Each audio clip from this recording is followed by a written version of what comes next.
দেখো নিরামিষ আলুর দম আজকে কীভাবে করি দেখো। প্রথমে আমি ছোট ছোট আলু আধখানা করে কেটে নিলাম। কাটাটা তোমাদেরকে দেখালাম না, দিয়ে প্রেশারে এই দেখো এখনও ধোঁয়া উঠছে, একটা সিটি দিয়ে নিয়ে এটা ঠান্ডা করে নিই। এর মধ্যে কি কি মশলা দেব দেখাবো তোমাদেরকে। আলুটা আমার ছাড়ানো হয়ে গেছে, এবার এটাকে আমি তেলের পর ভেজে নেব।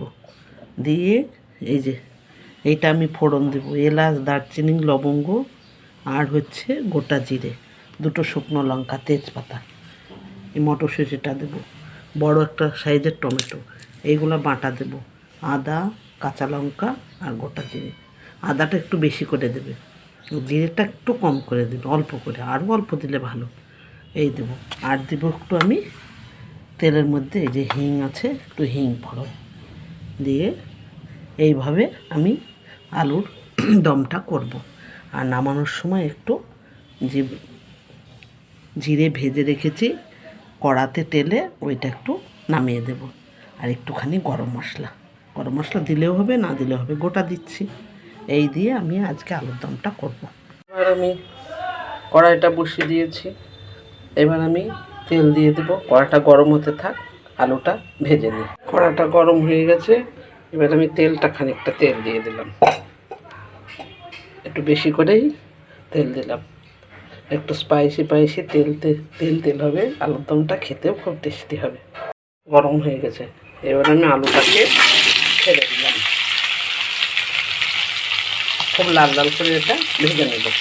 মাঝে আমি এটা ভাজা হতে থাক, আমি আদা, লঙ্কা, জিরেটা একটু বেটে নিয়ে আসি। লাল লাল করে ভাজা হয়েছে, এবার আমি এটা ঢেলে নেব। ঢেলে নিয়ে এর মধ্যে শুকনো লঙ্কা, তেজপাতা, লবঙ্গ, এলাচ, দারচিনি, হিং ফোড়ন দেবো।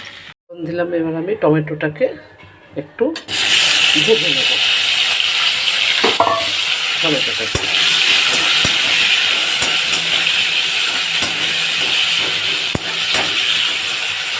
পরিমাণ মতো নুন, হলুদ, চিনি আমি এর মধ্যে দিয়ে দেবো। আর একটু দেবো কালার হওয়ার জন্য কাশ্মীরি লঙ্কার গুঁড়ো, গরম মশলা, কাশ্মীরি লঙ্কার গুঁড়ো আর হচ্ছে আলুর দমের মশলা। এই হচ্ছে তিনটে মশলা, চিনি, হলুদ, লবণ, এইগুলো আমি এবার দিয়ে দেবো। এই দেখো আমার টমেটোটা ভাজা হয়ে গেছে, এইগুলো আমি দিয়ে দিলাম। আমি মশলাটাও দিয়ে দিলাম, তারপরে আমি এই যে মটরশুঁটিটাও দিয়ে দিলাম। সবটা আমি এবার নেড়ে নিলাম। এবার একটু ঢাকা দিয়ে দেবো, মটরশুঁটিটা সেদ্ধ হতে থাক ততক্ষণ। দেখো আমার এটা তেল ছেড়ে এসছে, এবার আমি পাশে এই দেখো গরম জল বসিয়েছি বাটিতে, আমি গরম জলই দেবো। এই দেখো একটু গরম জল লাগবে, গরম জলে এবার আমি আলুটাকে এর মধ্যে দিয়ে দেবো। আলুটাকে আমি এর মধ্যে দিয়ে দিলাম, খানিকটা কিছুটা সময় এবার নাড়ানাড়ি করব।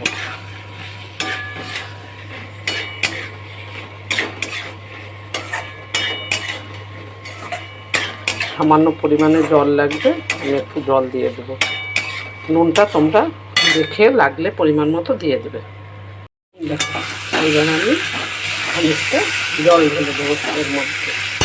এই যে জলটাও আমার গরম হয়ে গেছে, এই যে এইবার আমি একটা জল ঢেলে দেবো।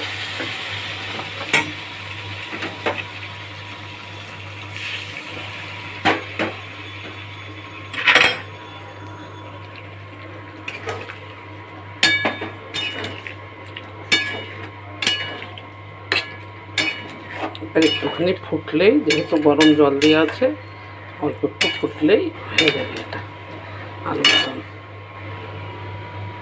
দেখো একবার হলেও ট্রাই করে দেখবে, খেতে কিন্তু খুব সুন্দর হয় এইভাবে করলে। একটু ভাজা মশলা এর মধ্যে আমি ছিটিয়ে দেবো নামানোর পর।